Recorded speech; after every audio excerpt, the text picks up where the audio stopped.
Hi guys, welcome back to लॉगिरी। आज हम डिस्कस करेंगे legal current affairs from 22 June 2021 till 28 June 2021। Number one, we are going to discuss the cinematograph amendment bill 2021 which is very important. हम देखेंगे क्या changes propose करी जा रही है सिनेमाटोग्राफ एक्ट 1952 के अंदर। Right, no phrase called the central government. Tamil Nadu government ने डिसाइड किया है कि वो कहीं पर भी फ्रेज सेंट्रल गवर्नमेंट नहीं यूज़ करेगी। फिर क्या यूज़ करेगी और क्यों ऐसा बोला है हम देखेंगे। Right, what is the right to service ये देखेंगे हम। What is competition commission and Google के ऊपर क्या केस हुआ है, क्या कह रही है कंपटीशन कमीशन गूगल को और क्यों कह रही है, वो हम डिटेल में स्टडी करेंगे इस वीडियो के अंदर। Now who should watch this video if you are preparing for any competitive exam like that of LLB, LLM, you are preparing for UPSC, judiciary, you are a law student, you are an advocate, you should watch this video because इससे आपको legal world की जो law legal news है, जितनी भी judgements है, कोई नया एक्ट आ रहा है, उसके बारे में आपको सब डिटेल्स मिलेगी। ना सिर्फ आपको डिटेल्स मिलेगी, मैं आपको बहुत ही ईजी वे में एक्सप्लेन भी कर दूंगी सब कुछ, तो आप हमेशा अपडेटेड रहेंगे और this is going to be really helpful, so do watch this video. Let's get started. Yeah guys, welcome to Logiri. I hope you have subscribed to Logiri's YouTube channel and hit that bell notification so that you do not miss any of our videos. And I hope you're following us on Instagram. We're there by the name at I am Logiri. We do pretty motivational stuff out there if you want to stay happy, if you want to stay motivated, and if you want to stay connected a little more with Logiri, then do follow us on Instagram. The Tamil Nadu government will enact a right to services act. देखो कभी कभी क्या होता है, जब हम newspaper पढ़ते हैं तो उसके अंदर वो न्यूज़ इतनी इंपॉर्टेंट नहीं होती, बट उसके अंदर जब किसी एक्ट की बात करी गई होती है या किसी ऐसे लॉ की बात करी होती है तो हमें उसके बारे में जानना ज़्यादा इम्पॉर्टेंट होता है। राइट, तो हाँ, Tamil Nadu will enact right to services act, but उससे पहले हमें ये पता होना चाहिए कि राइट टू सर्विसेज एक्ट होता क्या है। Right, Act will streamline the delivery of various public services by government agencies. Aims at providing a clean administration is the top priority of the government. तो क्योंकि तमिलनाडु में न्यू गवर्नमेंट आई है तो वो क्या कह रहे हैं कि राइट टू सर्विसेज एक्ट लेकर आया जाएगा, ठीक है ना। और उस क्यों लेकर आया जा रहा है right to services act? Transparency के लिए। टॉप प्रायोरिटी क्या होगी गवर्नमेंट के लिए? क्लीन एडमिनिस्ट्रेशन, मतलब there should be no corruption, corruption खत्म करने। क्लीन एडमिनिस्ट्रेशन मतलब नो करप्शन, तो उसके लिए वो क्या लेकर आ रहे हैं? Right to service. अभी हम डिटेल में पढ़ेंगे इसको। और क्या कर रहे हैं वो? As a first step a report, white paper detailing the true state of Tamil Nadu finances will be release. तो हम अब अगली स्लाइड में क्या पढ़ेंगे कि एक तो वाइट पेपर क्या होता है, ठीक है ना, ऊपर से राइट टू सर्विसेज क्या होता है। Right to service. Right to service prevents corruption and ensures time-bound delivery of public service, thus eliminating the need to pay a bribe. तो देखो, जब हम गवर्नमेंट ऑफिस में जाते हैं हमें ब्राइब कब पे करनी पड़ती है? वो कैसे हमें फोर्स करते हैं ब्राइब पे करने के लिए? हमारा काम डिले कर देते हैं, ठीक है ना, वो काम ही नहीं करते, फाइल ही साइड पे रख देते हैं, ठीक है ना। तो अब क्या है? Time bound. Right to service में क्या होगा? टाइम बाउंड, कि इतनी देर में आपको जो फाइल आई है, किसी ने कुछ अप्लाई करा है, मान लो किसी ने, आपने कोई लाइसेंस लेना है, आपने अपना लाइसेंस अप्लाई किया किसी भी चीज़ का, कोई बिजनेस सेटअप करना है आपने, ठीक है ना, तो वो टाइम बाउंड हो जाएगा कि विद इन 15 डेज आपको लाइसेंस देना पड़ेगा, ठीक है ना, विद इन 1 मंथ आपको देना पड़ेगा, उससे ज़्यादा आप डिले नहीं कर सकते। तो आप कहोगे अगर डिले करते हैं तो क्या होगा? ठीक है, अगर वो डिले करते हैं under the RTS right to service, if any government official fails to provide the stipulated service within the prescribe time, they can be fined. उनको अपनी पर्सनल पॉकेट में से पर्सनल उनको फाइन लगाया जाएगा जो उनको पे करना होगा, और ये फाइन डेली भी हो सकता है। मान लीजिए 15 डेज के अंदर लाइसेंस ग्रांट करना था, 10 डेज का डिले हो गया, तो क्या पता इन 10,000 फाइन उनको पे करना पड़ जाए। ये मैं एग्जाम्पल दे रही हूँ, जो ऑफिसर है उसको अपनी पॉकेट में से पे करना पड़ेगा। तो ये एक तरीका लेकर आ रहे हैं to prevent corruption, that is right to service. Okay, what is white paper report? A white paper report is in-depth report or guide about a specific topic and the problems that surround it. ठीक है ना, एक detailed report होती है। White paper क्या होता है? एक डिटेल्ड रिपोर्ट होती है किसी भी एक स्पेसिफिक टॉपिक के ऊपर एंड उससे प्रॉब्लम्स, जो उससे रिलेटेड प्रॉब्लम्स है, ठीक है ना, एक डिटेल्ड रिपोर्ट किसी स्पेसिफिक टॉपिक पे और उससे रिलेटेड प्रॉब्लम से। It is meant to educate readers and help them to understand and solve an issue. कोविड-19 डेथ सर्टिफिकेट केस, तो क्या कहा जा रहा है कि जो स्टेट गवर्नमेंट है, जिन लोगों की डेथ कोविड-19 की वजह से हो रही है, उनके डेथ सर्टिफिकेट पे कोविड-19 रीजन नहीं लिखा जा रहा है डेथ का। Y? Why? Because under the Disaster Management Act, Section 12, Clause 3, it is mandatory. Section 12, Subclause 3, it is mandatory that the government has to compensate the families of the deceased, right? तभी ये जो तो एक petition file किया गया है कि जो ऐसा किया जा रहा है कि सर्टिफिकेट पे, डेथ सर्टिफिकेट पे कोविड-19 रीजन मेंशन नहीं किया जा रहा है, ये गलत है। तो मैं आपको अपडेट दे देती हूँ। 30 जून की सुप्रीम कोर्ट की जजमेंट आई है, जिसके अंदर सुप्रीम कोर्ट ने कहा है कि सबसे पहले तो गवर्नमेंट को कहा है कि आपको गाइडलाइंस देनी चाहिए। गाइडलाइंस के अंदर क्या, कि कब माना जाएगा किसी की डेथ कोविड-19 की वजह से हुई है, ठीक है। कभी कभी होता है कि कोविड-19 हुआ, उसके आगे कोई बीमारी होगी, क्या तब माना जाएगा या नहीं, ये गाइडलाइन। प्लस ये भी बताना है कि जिनको सर्टिफिकेट गलत दिया, रॉन्ग सर्टिफिकेट दिए गए हैं, उनको करेक्ट कैसे करवा सकते हैं लोग, ये भी आपको रूल्स ले डाउन करने हैं, ठीक है ना। अब जो केस फाइल हुए थे उसके अंदर कहा गया था कि आपको ₹4 लाख कॉम्पनसेशन पे करनी चाहिए, क्योंकि किसी ऑर्डर के थ्रू ये गवर्नमेंट ने कहा हुआ था जब भी कोई चीज़ डिजास्टर डिक्लेयर कर दी जाएगी डिजास्टर मैनेजमेंट एक्ट के अंदर, तो उसके अंदर ₹4 lakh compensation, x ग्राटिया compensation, that is a favour, ठीक है ना, कॉम्पनसेशन पे करी जाएगी। बट सुप्रीम कोर्ट ने कहा है कि ज़रूरी नहीं है कि आप ₹4 लाख कॉम्पनसेशन दो, वो आप डिसाइड करोगे कि कितनी कॉम्पनसेशन देनी है, बट आपको कॉम्पनसेशन देनी पड़ेगी जिन भी लोगों की डेथ हुई है उनकी फैमिलीज को, जिनकी डेथ कोविड-19 की वजह से हुई है, राइट। तो अब देख लेते हैं कि आर्ग्यूमेंट्स क्या है। The centre told the apex court, all deaths with the diagnosis of COVID-19 irrespective of comorbidities are to be classified as deaths due to COVID-19। ये सारे आर्ग्यूमेंट्स थे, ठीक है। अभी जो फ्रेश गाइडलाइंस है वो ये लेकर आएंगे कि कब माना जाएगा कोविड-19 की वजह से डेथ हुई है और करेक्ट कैसे कर सकते हैं उसके ऊपर। Obviously I am going to include it in my weekly legal round ups, ठीक है ना। तो ये है कोविड डेथ सर्टिफिकेट वाला केस, और मैंने इसकी अपडेट भी आपको दे दी है, okay. Banks get assets worth ₹8441 crore from ED action follows probe into Mallya, Nirav, Mehul, Choksi cases। तो ठीक है, अब द इन्फोर्समेंट डायरेक्टोरेट, हम पढ़ेंगे कि इन्फोर्समेंट डायरेक्टोरेट क्या होता है।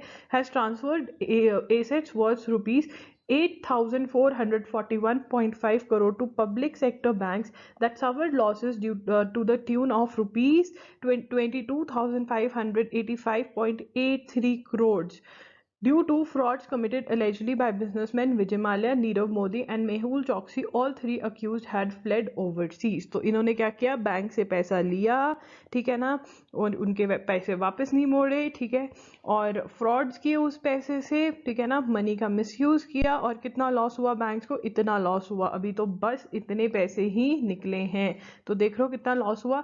अब हमें पता होना चाहिए कि ईडी क्या है, ठीक है ना, व्हाट इज ईडी, हम ये पढ़ेंगे।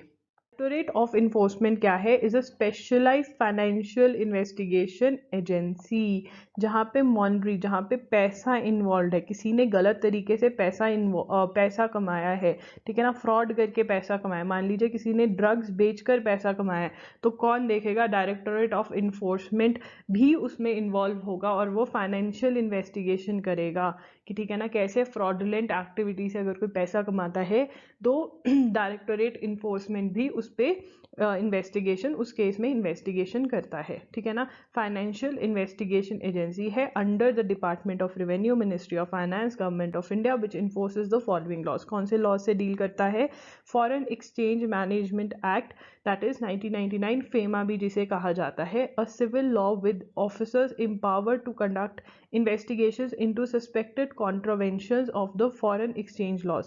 जहाँ पे फॉरेन एक्सचेंज लॉ से रिलेटेड कोई कॉन्ट्रावेंशन है, उनको फॉलो नहीं किया गया है, ठीक है ना, कोई इलीगैलिटी है इस लॉ से रिलेटेड, तो कौन देखेगा उसको, directorate enforcement. Laws and regulations adjudicate contraventions and impose penalties on those adjudged to have contravene law, जिन्होंने लॉ फॉलो नहीं किया है।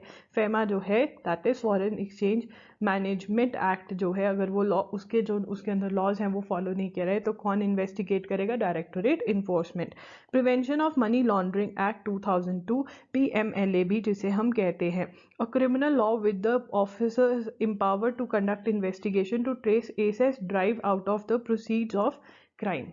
ठीक है ना। किसी ने, वही हम ड्रग्स कह लेते, किसी ने ड्रग्स बेचकर घर बना लिया, किसी ने ड्रग्स बेचकर कुछ बड़ा ही बिजनेस सेट कर लिया। तो जो प्रोसीड्स, जो पैसा कमाया किसी इलीगल तरीके से, ठीक है ना, और उससे एसेट्स ड्राइव करे या उसको किसी भी चीज़ में लगाया या पैसा ही कमाया किसी इलीगल तरीके से, टू प्रोविजनली अटैच और confiscate the same and arrest and prosecute the offenders found to be involve in money laundering. इसे क्या कहा जाता है? मनी लॉन्ड्रिंग कहा जाता है। ठीक है ना, जब इलीगल तरीके से, ठीक है ना, जब इलीगल तरीके से पैसा कमाया जाता है। The competition commission has ordered a detailed probe investigation against Google for alleged anti competitive practices in the smart television operating systems market in the country. Competition commission ने क्या कहा है? ऑर्डर किया है कि इन्वेस्टिगेट करो कि कंपटीशन कमीशन को लग रहा है कि गूगल इन्वॉल्व है किस चीज़ में? एंटी कॉम्पिटिटिव प्रैक्टिस में। अपनी मोनोपोली क्रिएट करने की कोशिश कर रहा है गूगल, किस चीज़ में? स्मार्ट टेलीविजन ऑपरेटिंग सिस्टम्स में, ठीक है ना, इन द कंट्री, इंडिया के अंदर। देखते हैं what are the allegations. According to the order by competition commission of India, CCI जिसे बोलते हैं हम, Google requires only original equipment manufacturer OEM that wants to pre install Google's app store on their products to sign 2 agreements. ठीक है ना, अगर कोई अगर ओरिजिनल इक्विपमेंट मैन्युफैक्चरर, जो मैन्युफैक्चरर है, अगर वो प्री इंस्टॉल करना चाहता है गूगल का जो ऐप स्टोर है, तो उसे 2 अग्रीमेंट साइन करने पड़ते हैं, namely the television app distribution agreement, जिसे टाडा भी कहते हैं, एंड एंड्रॉयड कंपैटिबिलिटी कमिटमेंट। ठीक है ना। अब the Tada agreement requires that manufacturers pre-install an entire suite of Google applications. तो वो क्या रिक्वायर करता है कि कुछ और एप्लीकेशंस भी, entire suit of Google applications on their devices and not just any single application. मतलब जो एप्लीकेशन की चॉइस है, गूगल के जो एप्लीकेशन हैं वो सारे के सारे कुछ हैं उन्होंने मेंशन करे हुए हैं, वो उन्हें अपलोड करने पड़ेंगे, प्री इंस्टॉल करके बेचना पड़ेगा। जो स्मार्ट टीवी है, ठीक है ना, उसके अंदर मैन्युफैक्चरर की चॉइस नहीं है कि वो कौन सा ऐप प्री इंस्टॉल करके दे, कौन सा नहीं। ठीक है ना। So these are the allegations. CCI noted that mandatory pre-installation of all Google applications instead of allowing manufacturers to pick and choose Google apps amounted to imposition of unfair condition on the smart TV device manufacturers under the Competition Act। तो ये जो है कि Google कह रहा है कि अपने सारे के सारे एप्लीकेशंस, गूगल कह रहा है कि हमारे प्री इंस्टॉल करो, ये जो है ये अगेंस्ट है कंपटीशन लॉ के। ठीक है ना। Further the Tata also requires OEMs manufacturers be in compliance with the ACC। The ACC requires that OEMs, मतलब मैन्युफैक्चरर, OEM कौन है? जो मैन्युफैक्चरर है, जो स्मार्ट टीवी बना रहा है, डू नॉट यूज ऑल्टरनेट और फोक्ड वर्जन्स ऑफ एंड्रॉयड और any of their devices which could include smartphones and tablet computers. ठीक है ना। तो कोई ऑल्टरनेट या alternate version of Android use करने से भी उनको मना कर रहा है। ठीक है ना। तो वो कोई ऑल्टरनेट वर्जन ऑफ एंड्रॉयड नहीं यूज़ कर सकते, ठीक है ना, on any of the devices which would include smartphones and tablet computers also. Right. तो कंपटीशन कमीशन क्या कह रहा है कि ये गलत है। एक तरह से वो एक मार्केट ख़त्म कर रहे हैं कि कोई भी एंड्रॉयड, मतलब कोई भी ऑल्टरनेट वर्जन ऑफ एंड्रॉयड बनाएगा ही नहीं, क्योंकि उसको पता है कि कोई उसका खरीदेगा ही नहीं। राइट। तो एक तरह से वो मोनोपोली क्रिएट करने की कोशिश कर रहे हैं Google. This is in contravention of section 4 subsection 2 sub clause A। Right, sub clause A। Now this is in, वो क्या कह रहा है, पढ़ लेते हैं। डायरेक्टली और indirectly imposes unfair discriminatory condition purchase और सेल ऑफ गुड्स और सर्विसेज, प्राइस परचेज और सेल। तो इसको ये डिस्क्रिमिनेट करता है। तो गूगल के अगेंस्ट, अब गूगल के अगेंस्ट इन्वेस्टिगेशन स्टार्ट कर दी गई है।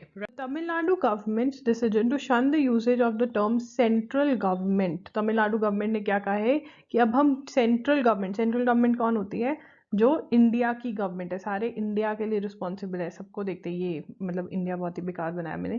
ठीक है ना। सेंट्रल गवर्नमेंट कोई वर्ड ही नहीं है, कोई फ्रेज ही नहीं है, तमिलनाडु गवर्नमेंट कह रही है, तो हम ये जो फ्रेज है ये यूज़ ही नहीं करेंगे। इंस्टेड फिर क्या यूज़ करेंगे? In its official communication and replace it with union government. जो हमारी सेंट्रल गवर्नमेंट है वो एक्चुअली सेंट्रल गवर्नमेंट नहीं है, उसका नाम है union government, is a major step towards regaining the consciousness of a constitution. वो कहते हैं कॉन्स्टिट्यूशन में there is no word, actually there is no word central government that have been use, it is union government. तो Tamil Nadu government कहती है कि हम union government ही use करेंगे अपनी ऑफिशियल स्टेटमेंट्स में, सेंट्रल गवर्नमेंट नहीं यूज करेंगे, राइट। अब ये क्यों है ये देख लेते हैं। Article 1, India that is Bharat shall be a union of states. ये ऐसा क्यों कहा था? देखो आर्टिकल 1 इसलिए इंपॉर्टेंट है हमारा क्योंकि इसके अंदर क्या वर्ड यूज किया हुआ है, इंडिया दैट इज भारत, ठीक है ना। ये बड़ा ही कॉमन इंडियन कॉन्स्टिट्यूशन का क्वेश्चन है लॉ एंट्रेंस एग्जाम में कि इंडियन कॉन्स्टिट्यूशन में इंडिया यूज किया हुआ है या भारत यूज किया हुआ है, दोनों ही यूज किए हुए हैं। Shall be a union of states, union का मतलब है कि ये सब एक साथ है, ये जो हमारे इंडिया है ये साथ है, कोई भी इससे अलग नहीं हो सकता, ये यूनियन है, ठीक है ना। It is a union of states, no state has the power कि वो कहे कि हमें अलग होना है, no, it is a union of states. A Constituent Assembly did not use the term center or central government in all of its 395 articles in 22 parts and 8 schedules in the original constitution. वो कहते हैं कि central government word ही नहीं use किया हुआ constitution में, बिल्कुल सही है।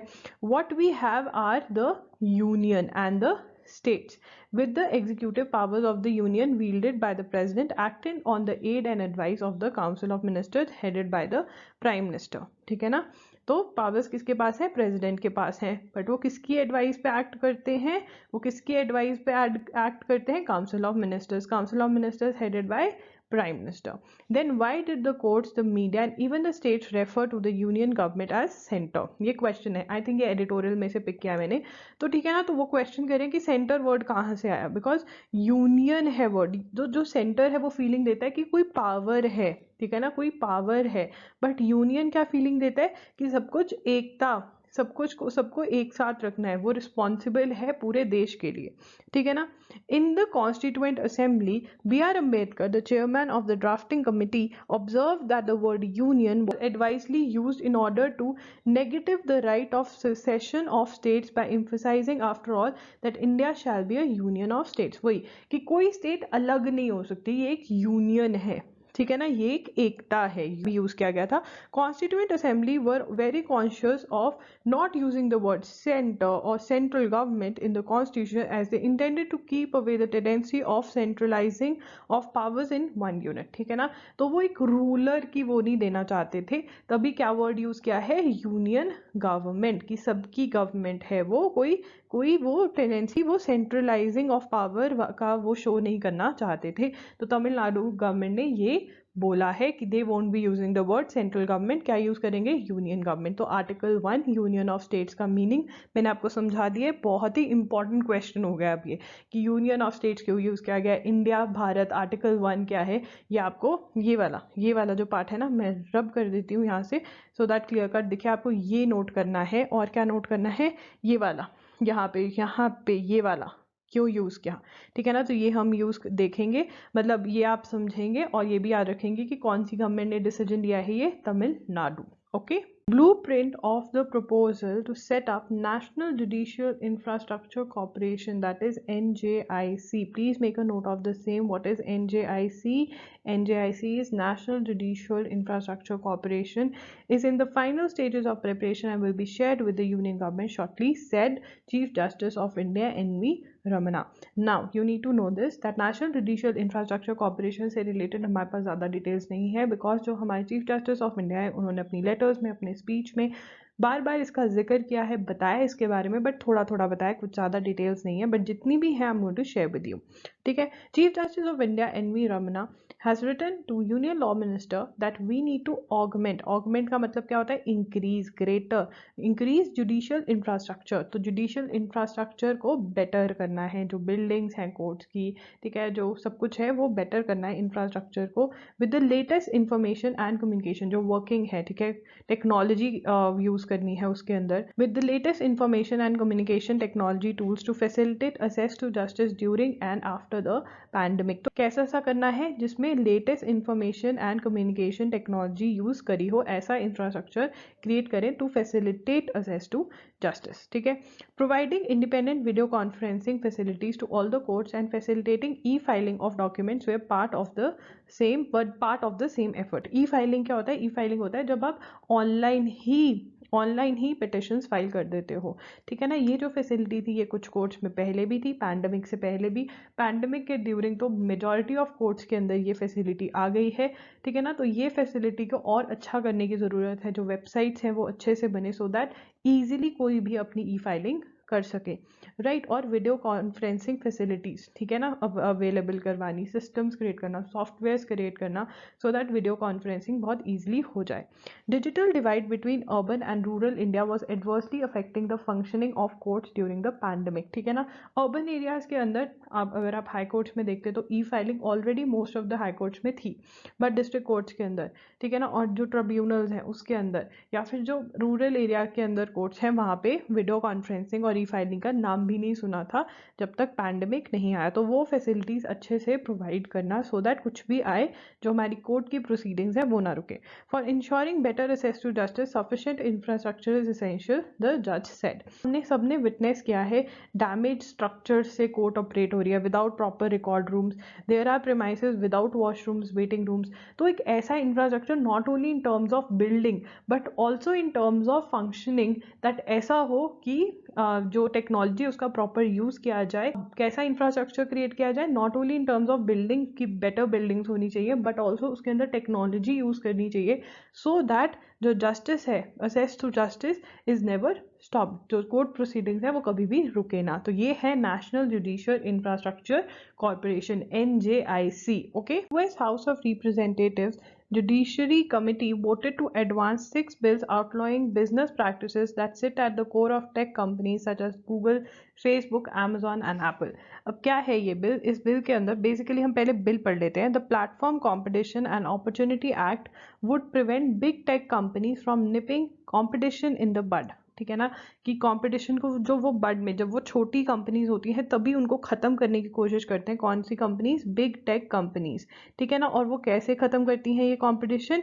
By buying smaller rivals, by buying them. ठीक है ना, जैसे फेसबुक ने किसको बाय किया था? इंस्टाग्राम को। Like that Facebook had done by buying up Instagram for $1 billion. तो उन्होंने कंपटीशन ही खत्म कर दिया। उनको लगा कि इंस्टाग्राम ग्रो कर रहा है तो फेसबुक ने क्या किया? इंस्टाग्राम को बाय कर लिया। ठीक है ना, और कंपटीशन खत्म कर दिया। The ending platform monopolies act would prevent companies from becoming players on their own platforms, like how Amazon sells its own brands competing with smaller retailers that use its e-commerce platform। तो Amazon क्या कर रहा है? Amazon अपना brand cell करता है और वो कंपटीशन किससे होता है? स्मॉलर रिटेलर से, जो Amazon को एज अ प्लेटफॉर्म यूज कर रहे हैं अपने प्रोडक्ट सेल करने के लिए। ये भी खत्म हो जाएगा अगर ये बिल पास हो जाता है। How will this move affect India? Any behavioral changes that these companies may be forced to adopt in the US, which is their largest market, would likely be adopted in all their global markets as well। वो कहते कि जो ये US में जो इनकी सबसे बड़ी मार्केट है वहाँ पे अगर कोई चेंज लेकर आते हैं तो अदर ग्लोबल मार्केट में भी इनको चेंजेस लेकर आने पड़ेंगे। India already has versions of some of these laws, such as the one that prevents Amazon from selling brands that it owns on its platform। तो इंडिया में ऑलरेडी लॉ है कि Amazon जिस ब्रांड को own करता है वो उस ब्रांड को सेल नहीं कर सकता अपने प्लेटफॉर्म पे। हम देख लेते हैं कि एंटी ट्रस्ट लॉ क्या है वो भी। नाउ एंटी ट्रस्ट क्या कहते हैं? Antitrust is an American term for laws meant to prevent unfair business practices such as monopolisation. ठीक है, एंटी ट्रस्ट क्या है? अमेरिकन टर्म है लॉज, उन लॉज के लिए जो प्रिवेंट करते हैं अनफेयर बिजनेस प्रैक्टिस। ये याद रखना बिकॉज हमारे यहाँ हम कॉम्पिटिशन कमीशन ये सब कॉम्पिटिशन वाला वर्ड यूज करते हैं, कभी कभी एंटी ट्रस्ट भी यूज किया गया है तो वो सेम ही है। ठीक है ना, which leads to fewer choices for consumers and higher prices. ठीक है ना, तो ये है एंटी ट्रस्ट लॉज। तो यूनियन कैबिनेट ने इनलैंड वेसल बिल अप्रूव करा है। इनलैंड वेसल बिल मतलब जो हमारे इंटरनल वाटरवेज हैं, जो हमारे इंटरनल रिवर्स हैं, कैनाल्स हैं, उनके अंदर जो वेसल्स चलेंगे उनसे रिलेटेड लॉज लेकर आए हैं। An act to promote economical and safe transportation and trade through inland waters. ठीक है ना, क्यों लेकर आए हैं? इकोनॉमिकल पड़ेगा हमें, ठीक है, सस्ता पड़ेगा ट्रांसपोर्टेशन, सेफ है ये ट्रांसपोर्टेशन, और ट्रेड को भी बढ़ावा देगा। ठीक है ना। To bring uniformity in application of law relating to inland waters, uniform laws रहेंगे। ठीक है ना, uniform laws and navigation within the country to provide for safety of navigation, protection of life and cargo, and prevention of pollution that may be caused by the use or navigation of inland vessels, to ensure transparency and accountability of administration of inland water transportation, to strengthen procedures governing the inland vessels, their construction, survey, registration, navigation and such other matters connecting therewith or incidental thereto। तो basically law लेकर आ रहे हैं कि जो inland waterways हैं, जो हमारी इंटरनल इंडिया के रिवर्स और कैनाल्स हैं, उसके अंदर जो वेसल्स चलेंगे, बोट्स चलेंगी, तो उनसे रिलेटेड रूल्स कि अगर वो पोल्यूशन कर देती हैं तो क्या होगा, उन पे क्या फ़ाइन लगा जाएगा, उनकी रजिस्ट्रेशन के लिए लॉज लेकर आए जा रहे हैं, सेफ्टी के लिए यूनिफॉर्म लॉज लेकर आए जा रहे हैं। The bill will now be presented in the parliament. Total 4000 kilometres of inland waterways are operational. ठीक है ना, ये भी इंपॉर्टेंट है, please make a note of the same। ECI releases an atlas on general elections 2019. So an atlas has been released on general elections 2019. The atlas includes what it encompasses all the data and statistical figures of the monumental event. ठीक है ना, कितना भी data है election से related वो include करता है। उसमें टेबल्स हैं, मैप्स हैं, ठीक है ना, बहुत इंटरेस्टिंग फैक्ट्स शेयर करता है वो जो एटलस है। Legal provisions related to Indian elections share करता है। Since the first general elections in 1951-52 the commission has been publishing compilation of electoral data in the form of narrative and statistical book. तो ये first election से ही हो रहा है। तो हमारे फर्स्ट इलेक्शंस 1951-52 में हुए। Data from 23 states and UTs where female voting percentage were higher than a male voting percentage. Information regarding smallest and largest parliamentary constituency with respect to candidates और electors, performance of political parties. तो ये Atlas release कर दिया गया है 2019 के general election से related. We are going to discuss Cinematograph Amendment Bill 2021। So changes लेकर आई जा रहे हैं किस एक्ट के अंदर? The Cinematograph Act 1952। Very important, please make a note of the same। very important, बहुत ज़्यादा डिस्कस किया जा रहा है, बहुत सारे एडिटोरियल्स लिखे जा रहे हैं इसके बारे में। हम सारा का सारा अमेंडमेंट बिल समझेंगे, राइट। अब पर्पस क्या है कि वो क्या कह रहे हैं, गवर्नमेंट क्या कह रही है, क्यों लेकर आ रहे हैं हम ये change? To make the process of sanctioning of films for exhibition more effective. ठीक है ना, तो अगर आपको नहीं पता, हम मूवी थिएटर में देखने जाते हैं, वो मूवी थिएटर में देखने से पहले वो अप्रूव होती है, उसको एक सर्टिफिकेट मिलता है। तो वो कह रहे हैं उसको और इफेक्टिव बनाने के लिए अप्रूवल को ये हम बिल लेकर आ रहे हैं। To tackle the menace a threat और डेंजर। मेनेंस का मतलब क्या होता है? अ थ्रेट और डेंजर ऑफ फिल्म पायरेसी। हम देखते हैं कि सीडीज बिकती हैं, या फिर हम देखते हैं कि यूट्यूब पे कोई भी फुल मूवी डाल देता है और हम फ्री के अंदर मूवी देख पाते हैं, राइट। तो ये पायरेसी है। हम बैकग्राउंड देख लेते हैं। 2013 में expert committee under the chairmanship of justice Mukul Mudgal was constituted to examine the issue of certification under Cinematograph Act 1952। Again very important। तो फर्स्ट कमिटी किसके अंडर फॉर्म हुई थी? जस्टिस मुकुल मुदगल के अंदर। Very important, please make a note of the same. Now 2016 के अंदर another committee under the chairmanship of Sri Shyam Benegal to evolve broad guidelines for certification within the ambit of Cinematograph Act and rules. क्यों बनाई गई थी? To evolve broad guidelines for certification. ठीक है ना, और ये किसने हेड करी थी? श्री श्याम ने। Recommendations made by both the committee of experts have been examined in the ministry. ठीक है ना, तो ये दो कमिटीज फॉर्म हुई थी, प्लीज इसका नोट बना लीजिए, ये इंपॉर्टेंट है। ठीक है, अब हम बढ़ते हैं आगे। Types of film certifications. कैसी टाइप की फिल्म सर्टिफिकेशन होती है? हम देखते हैं ना, हर मूवी की स्टार्टिंग में एक सर्टिफिकेट आता है ब्लैक एंड वाइट के अंदर, जो हमारे लिए बहुत ही यूजलेस होता है। हमें होता है कि मूवी स्टार्ट हो जल्दी से, बट जिसने मूवी बनाई है उनके लिए वो बहुत ही ज़रूरी होता है। और टाइप्स होते हैं डिफरेंट सर्टिफिकेट के कि कौन कौन देख सकता है। ठीक है ना, बच्चे देख सकते हैं कोई मूवी या नहीं, क्या है वो होता है। ठीक है ना, यू का मतलब होता है अनरिस्ट्रिक्टेड पब्लिक एग्जीबिशन, मतलब कोई भी देख सकता है, any one can watch the movie. You का मतलब होता है any one can watch the movie, ठीक है ना। और ए का मतलब होता है रिस्ट्रिक्टेड टू एडल्ट ऑडियंस, मतलब सिर्फ एडल्ट ही देख सकते हैं, माइनर्स नहीं देख सकते, जो 18 ईयर्स से कम की उम्र के हैं वो नहीं देख सकते, ये है यू ए, ठीक है। 2 other categories were added in June 1983, कौन सी? यू ए ऐड किया गया। क्या है इसका मतलब? Unrestricted public exhibition subject to parental guidance for children below the age of 12, ठीक है ना, बिलो द एज ऑफ 12, कि मतलब पेरेंटल गाइडेंस के अंदर ही जो बच्चे हैं 12 ईयर्स से कम की एज के वो देख सकते हैं, तो वो क्या था? U A. S restricted to specialised audience such as, restricted to specialised audience such as doctors और साइंटिस्ट, तो डॉक्टर्स और साइंटिस्ट हैं वो ही ये वाली मूवी देख सकते हैं, या जो भी फिल्म है वो देख सकते हैं, ठीक है ना। तो यू ए को हमने ध्यान में रखना है बिकॉज इसके अंदर मेजर चेंजेस लेकर आ रहे हैं। एक बार हम दोबारा पढ़ लेंगे इसको। Unrestricted public exhibition subject to parental guidance for children below the age of 12। Please आप इसको नोट कर लीजिए, अपनी नोटबुक ले आइए, उसके अंदर नोट कर लीजिए ये, तो आपको जो ये बिल है ये बहुत ही इजीली समझ में आ जाएगा, right. What is being proposed, क्या चेंज लेकर आ रही है हमारी गवर्नमेंट, ये अब हम समझते हैं। Adding more categories to UA, adding more categories to UA, क्या? Unrestricted public exhibition category are proposed to be amended so as to further subdivide the existing UA category into age-based categories, that is UA 7+, मतलब ये movie 7+ के जो बच्चे हैं वो देख सकते हैं, 13+ के जो बच्चे हैं वो देख सकते हैं, 16+ के जो हैं वो देख सकते हैं, राइट। ऐसा सा कैटेगरी लेकर आ रहे हैं। पहले क्या था कि जो बच्चे 12 से नीचे हैं, 12 ईयर्स से नीचे हैं, उनके पेरेंटल गाइडेंस में वो मूवी देख सकते थे। Certificate to be valid for ever, ठीक है। Amendment to section 5A subsection 3 regarding validity of certificate, as per the provision of the present act under subsection 3 of section 5A the certificate issued by the board is valid for 10 years. अभी कितने के लिए valid होता है certificate?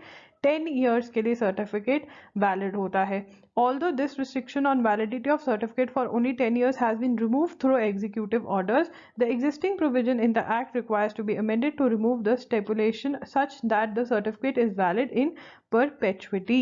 मतलब the certificate will be valid forever. पहले कितने के लिए होता था? 10 years के लिए। ये एक चेंज लेकर आ रहे हैं, तो एक चेंज तो ये है कि adding more categories to UA. Amendment to Section 6 subsection 1 regarding revisional powers of the central government. अब ये जो है ना, ये मेन प्रॉब्लमैटिक है, जिससे प्रॉब्लम हो रही है, ठीक है। क्या हो रहा है दोबारा से पढ़ेंगे। Amendment of section 6(1) regarding revisional powers of the central government. In the existing act under section 6, the central government has been empowered to call for the record of proceedings in relation to certificate of a film, ठीक है ना। अभी जो present act है ये क्या कहता है कि जो सेंट्रल गवर्नमेंट है हमारी, जो यूनियन गवर्नमेंट है हमारी, ठीक है, उनके पास पावर है कि वो रिकॉर्ड्स कॉल कर सकते हैं with regard to proceedings related to certification of a film which is pending और has been decided by the board, जो पेंडिंग है या फिर जो जिसके रिलेटेड डिसीजन हो गया, and pass any order thereon, कोई भी ऑर्डर वो पास कर सकते हैं उससे रिलेटेड, ठीक है। This in other words means that the central government if the situation so warranted has the power to reverse the decision of the board. मान लीजिए किसी फिल्म को सर्टिफिकेट ग्रांट कर दिया गया है, तो सेंट्रल गवर्नमेंट उसको रिवर्स कर सकती है, कह सकते हैं कि हम सर्टिफिकेट नहीं देंगे, ठीक है ना। बहुत सारी मूवीज से रिलेटेड बहुत ज़्यादा प्रोटेस्ट होती हैं कि ये गलत है, स्पेशली जो रिलीजन बेस्ड मूवीज होती हैं, right. However the honourable high court of Karnataka in KM Shankarappa versus union of India case stated that the central government cannot exercise revisional powers in respect of films that are already certified by the board. अब यहाँ पे हमें कुछ note करना है। देखो, section 6 subsection 1 central government को power देता है कि वो रिवर्स कर सकते हैं, ठीक है ना। बट ये जो हमारी पावर है वो हाई कोर्ट ऑफ कर्नाटका में KM Shankarappa versus union of India में क्या कहा? Central government can not exercise revisional powers, मतलब ये वाली जो पावर है वो नहीं एक्सरसाइज कर सकती। पर ये तो हाई कोर्ट ऑफ कर्नाटका ने कहा है क्या ये लगेगा सेंट्रल गवर्नमेंट पे? देखते हैं। This also has been upheld by honourable supreme court, because supreme court, honourable supreme court ने ये जजमेंट का नाम नोट कर लीजिए, बिकॉज ऑनरेबल सुप्रीम कोर्ट ने KM Shankarappa versus union of India upheld करी है। तो ये वाली पावर, ये वाला जो लॉ है, ये एक्सरसाइज सेंट्रल गवर्नमेंट नहीं कर सकती, right? Vide judgement of union of India versus KM Shankarappa, because ये सुप्रीम कोर्ट ने अपहेल्ड की हुई है। सुप्रीम कोर्ट ने कहा कि हाँ ठीक है, ऐसा ही होगा। तो honourable supreme court has also ओपाइंड that the legislature may in certain cases overrule or nullify the judicial or executive decision by enacting an appropriate legislation। मुझे उम्मीद है आपने ये नोट कर लिया होगा कि मुझे उम्मीद है ये नोट कर लिया होगा कि सेक्शन 6(1) क्या कहता है कि सेंट्रल गवर्नमेंट के पास रिविजनल पावर्स हैं। बट हमारी KM शंकरप्पा में कौन से हाईकोर्ट ने, कर्नाटका हाईकोर्ट ने हेल्ड किया था कि ये पावर जो सेंट्रल गवर्नमेंट है can not exercise revisional powers, और ये अपहेल्ड किया था सुप्रीम कोर्ट ने union of India versus KM Shankarappa में। बट सुप्रीम कोर्ट ने क्या कहा था, ये हैज ऑल्सो ओपाइंड दैट लेजिस्लेचर, हमारी जो लेजिस्लेचर है, मे इन सर्टेन केसेस ओवररूल और नलिफाई, मतलब खत्म कर सकती है, ये वाले जो लॉ है इसको खत्म कर सकती है। कैसे? By enacting an appropriate legislation, by मतलब एक लॉ लेकर आ सकती है और इसको नलिफाई कर सकती है, इसको खत्म कर सकती है सेंट्रल गवर्नमेंट। और सेंट्रल गवर्नमेंट वही करने की कोशिश करी है, मतलब कहीं ना कहीं सेक्शन 6(1) को, सबसेक्शन 1 को रिवाइव करने की कोशिश कर रही है हमारी सेंट्रल गवर्नमेंट। आगे पढ़ते हैं। हमें जानना है, in this regard it is stated that sometimes complaints are received against a film that allude to violation of section 5B subsection 1 of the Cinematographic Act 1952 after the film is certified। तो हमें पता होना चाहिए कि section 5B subsection 1 क्या कहता है, right? Now Article 19 Clause 2 of the Constitution imposes reasonable restrictions upon the freedom of speech and expression in the interest of the sovereignty and integrity of the India, not the India, of India, the security of the state, friendly relations with foreign states, public order, decency or morality, or in relation to contempt of court, defamation or incitement of any offense। तो हमारा जो article 19 clause 2 है वो क्या कहता है? Freedom, वो हमें क्या देता है? Freedom of speech and expression, कि हम कुछ भी बोल सकते हैं और कुछ भी कैसे भी किसी भी चीज को एक्सप्रेस कर सकते हैं। बट ये इसके ऊपर रिस्ट्रिक्शन है, इसके ऊपर रिस्ट्रिक्शन है कि जब हमारी यूनिटी की बात आती है, हमारे देश के इंडिपेंडेंस की बात आती है, सिक्योरिटी की बात आती है, हमारे देश के relations with other state, other foreign states की बात आती है, तो ये जो रिस्ट्रिक्शन है, ये जो freedom of speech and expression है, ये वहां पे हम नहीं कह सकते, ठीक है ना? इससे रिलेटेड इन सब चीजें ये जो यहाँ पे मेंशन करी हुई है, इनसे रिलेटेड हम freedom of speech and expression पे रिस्ट्रिक्शन लगा सकते हैं, गवर्नमेंट लगा सकती है, हम नहीं, ठीक है ना? अब ये है एक आर्टिकल 19 क्लॉज 2, ये हमने नोट कर लिया नोट कि 19 क्लॉज 2 क्या कहता है। अब उसके बाद देखते हैं सेक्शन 5B सबसेक्शन 1 क्या कहता है। Section 5B subsection 1, a film shall not be, ये बेयर प्रोविजन है, अच्छे से पढ़ेंगे इसको बच्चों। बेयर प्रोविजन आपको पढ़ना आना चाहिए, चाहे आप क्लैट के स्टूडेंट हो, LLB के, चाहे LLM के हो, चाहे किसी भी, चाहे आप लॉ स्टूडेंट हो, बिकॉज अगर आपको बेयर प्रोविजन अच्छे से पढ़ना आ गया तो आप कोई भी एग्जाम बड़े आराम से आप उसके लिए पढ़ाई कर सकते हैं, और चांसेस हैं कि बढ़ जाते हैं चांसेस कि आप खुद ब खुद आप उसको क्रैक भी कर सकते हैं, राइट? तो हम बेयर प्रोविजन पढ़ेंगे। A film shall not be certified for public exhibition if in the opinion of the authority competent to grant the certificate, the film or any part of it is against the interest of the sovereignty and integrity of India, the security of the state, वही सब कुछ, ठीक है ना?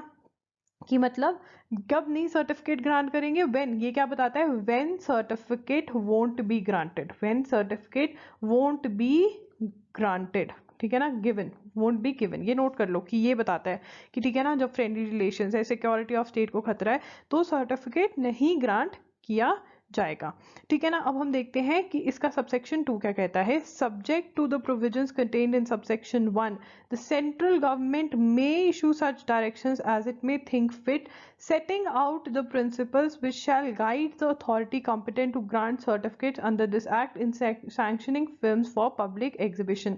अब क्या कह रहा है? कौन?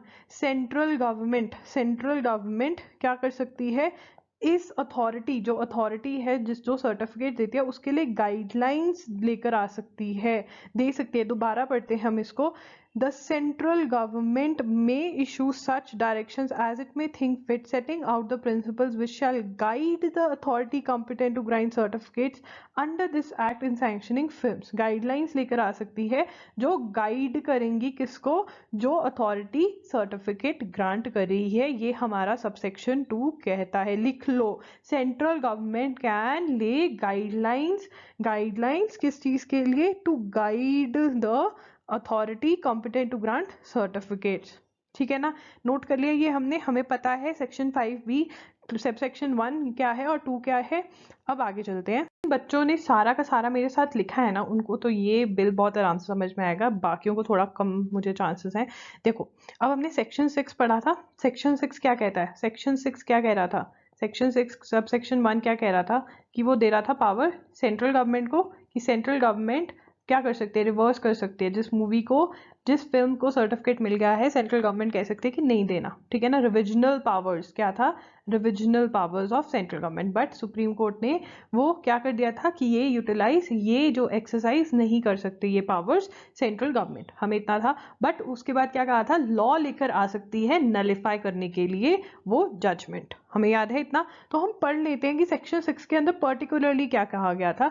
ये again bare provision of film which has, देखो, the central government may by notification in the official gazette direct a film which has been guaranteed a certificate shall be deemed to be an uncertified film in the whole और any part. वो notification लेकर आ सकते हैं central government कि जिसको certificate मिल गया था अब वो अनसर्टिफाइड है। ठीक है, a film which has been granted a U certificate or a UA certificate or a S certificate shall be deemed to be an uncertified film in the whole or any part of India, or the exhibition of any film be suspended for such period as may be specified in the direction, provided that no direction issued under clause shall remain in force for more than 2 months। मतलब वो कह सकते हैं कि किसी particular part में ये movie नहीं चलेगी। ठीक है, या फिर a film which has been granted U certificate, UA और S certificate shall be deemed to be an uncertified, ये तो हम पढ़ चुके हैं। ठीक है, नंबर 1 पावर क्या है कि जिस मूवी को सर्टिफिकेट मिल गया उसको अनसर्टिफाइड भी कर सकती है सेंट्रल गवर्नमेंट सेक्शन 6 के अंदर, ये पहले का लॉ है। ठीक है ना, नंबर 2 क्या पावर है कि वो कह सकते हैं कि कुछ पीरियड के लिए ये मूवी नहीं चलेगी। No action shall be taken under clause A और clause B of subsection 2 except after giving an opportunity, मतलब जिन्होंने मूवीज बनाई है उनको रिप्रेजेंट करने का मौका दिया जाएगा। बट ये पावर्स हैं किसकी, सेंट्रल गवर्नमेंट की। समझ में आ गया, सेक्शन 6 वही है जो हमने पूरी स्लाइड पढ़ी थी। अब इसके अंदर मेजर चेंजेस करने हैं मेरे बच्चों, तो देखते हैं वो क्या है। Therefore, the following amendments are proposed in the draft bill। ये amendments, ये change लेकर आना चाहते हैं सेंट्रल गवर्नमेंट, क्या वो हम पढ़ेंगे। Removal of the provisions struck down by the honorable court in subsection 1 of section 6 in the Principal Act। Now adding a proviso to subsection 1 of section 6, ये छोड़ दो, ठीक है। Now for granting revisionary powers to the government on account of violation of section 5B subsection 1। हमने section 5B subsection 1 पढ़ा था, क्या था कि अगर वो सिक्योरिटी को, देश की सिक्योरिटी को, यूनिटी को, इंटीग्रिटी को, सॉवरेनिटी को, ठीक है, रिलेशंस विद फॉरेन कंट्री अगर इफेक्ट करता है तो सर्टिफिकेट नहीं ग्रांट किया जाएगा। ठीक है ना, तो सेक्शन 5B1 यही कहता है ना, मुझे बताओ, लिखा है ना तुमने, तो अगर वॉयलेट कर रहा होगा, ठीक है, सेक्शन 6 में क्या ऐड कर देंगे कि अगर सेक्शन 5B सबसेक्शन 1 वायलेट हो रहा होगा तो क्या किया जाएगा, क्या किया जाएगा, बताओ क्या किया जाएगा। सेंट्रल गवर्नमेंट के पास पावर होगी, रिविजनरी पावर्स होंगी। ठीक है, since the provisions of section 5B subsection 1 are derived from article 19 clause 2 of the constitution and are non negotiable.